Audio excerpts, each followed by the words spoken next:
उत्तर प्रदेश के अलीगढ़ जिले से एक ऐसी खबर सामने आई है जिसके बारे में सुनकर आपके भी रोंगटे खड़े हो जाएंगे। यहाँ एक युवक को मोहल्ले के एक कुत्ते ने काट लिया। करीब 5-6 घंटे बाद युवक ऐसी हरकतें करने लगा जिसे देखकर लोगों की हालत खराब हो गई। लोग अपनी जान बचाने के लिए इधर उधर भागने लगे। कोई उस युवक के पास जाने की भी हिम्मत नहीं जुटा पा रहा था। युवक कुत्तों जैसी हरकतें कर रहा था। जीभ बाहर निकालकर वो लोगों को काटने के लिए दौड़ रहा था। थोड़ी देर बाद बड़ी मुश्किल से कुछ लोगों ने उसे जानवरों की तरह पकड़ा और फिर जबरन चारपाई से बांध दिया। हालत गंभीर होने पर युवक के घर वाले उसे खैर सामुदायिक स्वास्थ्य केंद्र लेकर गए। यहाँ पहुँचते पहुँचते वह कुत्तों की तरह भौंकने लगा। डॉक्टरों ने भी युवक की हालत नाजुक देखते हुए उसे दिल्ली के हायर मेडिकल सेंटर रेफर कर दिया। दरअसल पूरा मामला खैर तहसील के उटवारा गाँव का है। यहाँ रहने वाला 23 साल का राजकुमार विजयपाल का बेटा है। 20 दिसंबर की शाम करीब 6:30 बजे वह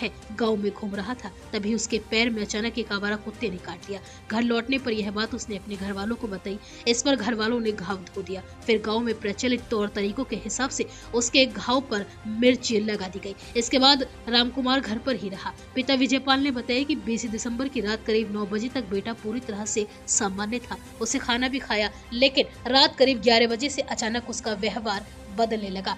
उसने मुझसे कहा कि पापा बेचैनी हो रही है। हमें लगा कि ठंड की वजह से ऐसा हो रहा होगा, लेकिन कुछ देर के बाद वो शरीर में जगह जगह खुजली करने लगा। कुछ देर के बाद कुत्तों की तरह आवाजें निकालने लगा और जीभ बाहर निकालकर लोगों को सूंघने लगा। कोई उसे पकड़ता तो उसे काटने की कोशिश करने लगता। वो हम लोगों यानी घर के लोगों को भी काटने की कोशिश कर रहा था। पिता विजयपाल ने आगे बताया कि यह सब देखकर देर रात को हम लोग घबरा गए। हम लोगों ने पहले झाड़ फूंक का सहारा लिया, लेकिन सुबह तक जब उसकी हालत बिगड़ गई तो उसको काबू में रखने और गांव वालों को काटने से बचाने के लिए हमें अपने बेटे को जानवरों की तरह चारपाई पर बांधने पड़ा। 21 दिसंबर की शाम हम घर के लोग और गांव के लोग चारपाई से बंधी हुई हालत में बेटे को लेकर खैर सीएचसी पहुंचे। सीएचसी अधीक्षक डॉक्टर रोहित भाटी ने रामकुमार की हालत को गंभीर बताते हुए उसे दिल्ली के लिए रेफर कर दिया। डॉक्टरों ने बताया कि युवक में रेबिस के गंभीर लक्षण दिखाई दे रहे हैं। सोमवार सुबह घर वाले उसे इलाज के लिए दिल्ली ले गए। फिलहाल रामकुमार को दिल्ली एम्स में भर्ती कराया गया है, जहाँ उसकी हालत गंभीर